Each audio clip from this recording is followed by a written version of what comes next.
তাৎক্ষণিক কিন্তু আইন শৃঙ্খলা বাহিনী সেই ড্রাইভারকে গ্রেপ্তার করেছে। আমরা দেখতে পাচ্ছি কালিহাতী থানায় নেওয়া হবে, তাই না?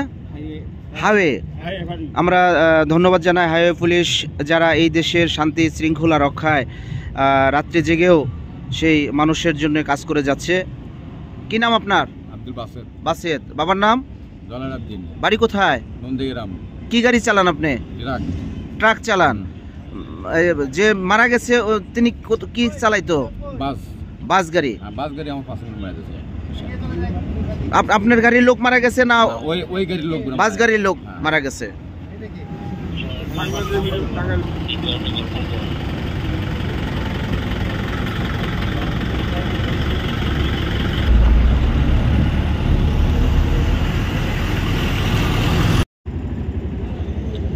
টাঙ্গাইল এলাঙ্গা হাইওয়ে রোডে অ্যাক্সিডেন্ট।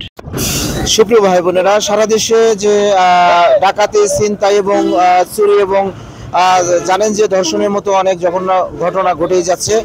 আমরা আইন শৃঙ্খলা বাহিনীর উপস্থিতি কিন্তু দেখতে পাচ্ছি হাইওয়ে রোডে রয়েছে হাইওয়ে পুলিশ এবং টাঙ্গাইল সদরের কান্দিলা এলাকায় যে একটি দুর্ঘটনা দেখতে পাচ্ছেন। একটি বাসের পেছনে একটি প্রাইভেট কার মেরে দেওয়ার পর কিন্তু পেছন থেকে একটি ট্রাক একদম গাড়িটিকে একদম যে পরিস্থিতি করেছে দেখতে পাচ্ছেন। এখানে কিন্তু সেই যাত্রী কি পরিস্থিতি সেটা কিন্তু আমরা এখনো বুঝতে পারতেছি না। সে ট্রাকের ড্রাইভারকে কিন্তু হাইওয়ে পুলিশ নিয়ে গেছে।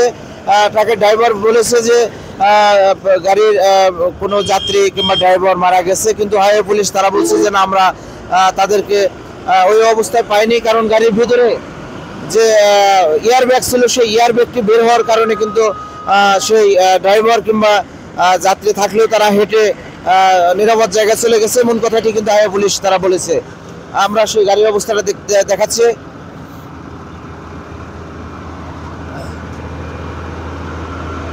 দেখতে পাচ্ছেন সেই গাড়ির ভিতরে সেই এয়ারব্যাগ কিন্তু চাপ লেগে বেরিয়েছে, যে কারণে যাত্রী কিংবা ড্রাইভার অনেকটা হয়তো নিরাপদে রয়েছে।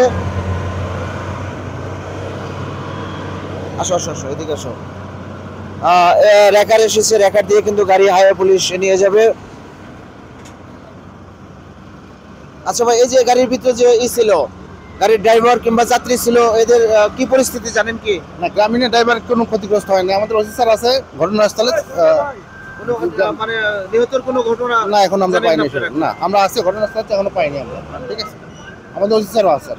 ঠিক আছে, তো আমরা কিন্তু সেই টাঙ্গাইল সদরের সেই কান্দিলা এলাকায় রয়েছি, যেখানে জানেন যে সারা বাংলাদেশে আইন শৃঙ্খলা বাহিনী সেই মানুষের জানমাল রক্ষায় কিন্তু সর্বক্ষণ মাঠে কাজ করে যাচ্ছে। যারা আমার অপরাধ প্রকাশ চ্যানেল দেখেন, সাধারণ মানুষের কিন্তু সহযোগিতায় কাজের স্পিড বেড়ে যাবে। তাই সকলকে বলছি যে আইন শৃঙ্খলা বাহিনীকে সহযোগিতা করুন, যাতে মানুষের জানমাল রক্ষা হয়, ডাকাতি, ছিনতাই এবং ধর্ষণের মতো ঘটনা যাতে কমে যায়।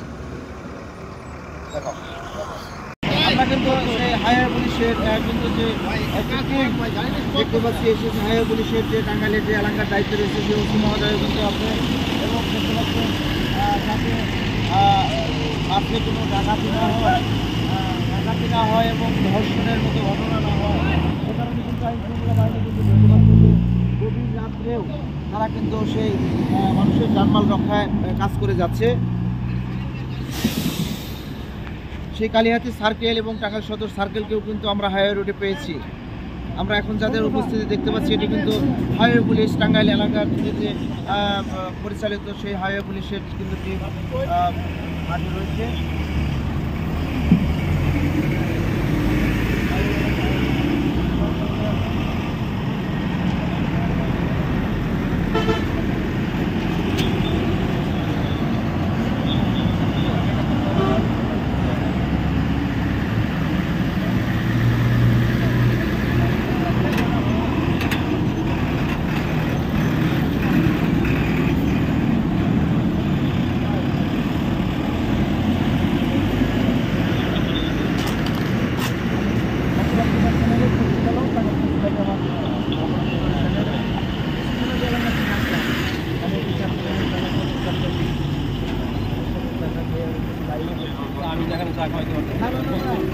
যে রাত্রি করে রয়েছেন, ঘটনাস্থলে আসছেন, এই উপস্থিতিটা জাস্ট আমি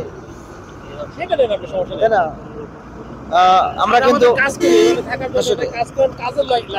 আমরা কিন্তু দেখতে পাচ্ছি যে গভীর রাত্রে সেই হাইওয়ে যে দায়িত্ব রয়েছে সেই ইনচার্জ ওসি মহোদয় কিন্তু আমরা তাকে দেখতে পাচ্ছি। আচ্ছা স্যার, এই যে ঘটনায় কি কোনো নিহতের কোনো না এখনো কোনো নিহত সংবাদ নাই, সামান্য ইনজুরি আছে। তো এই গাড়িকে যে পেছন থেকে লাগিয়ে দিয়েছিল সেই ট্রাক ড্রাইভারকে কিন্তু পুলিশ হেফাজতে নিয়ে গেছে, যেটি আপনারা দেখতে পেলেন।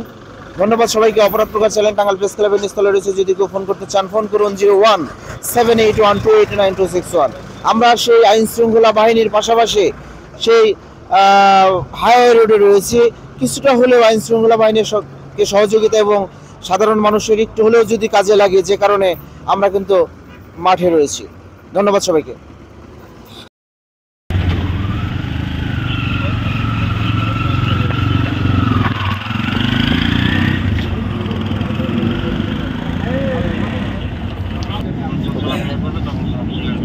আমরা কিন্তু সেই আইন শৃঙ্খলা বাহিনীর পাশাপাশি আমরাও সেই হাইওয়ে রোডে কিছুটা হলেও নজরদারিতে রাখছি যে এই দেশে যে ধর্ষণ এবং ডাকাতির যে ঘটনাগুলো ঘটছে, আমরা সেই আইন শৃঙ্খলা বাহিনীর পাশাপাশি অপরাধ প্রকাশ চ্যানেল থেকে আমরাও সেই রোডে রয়েছি।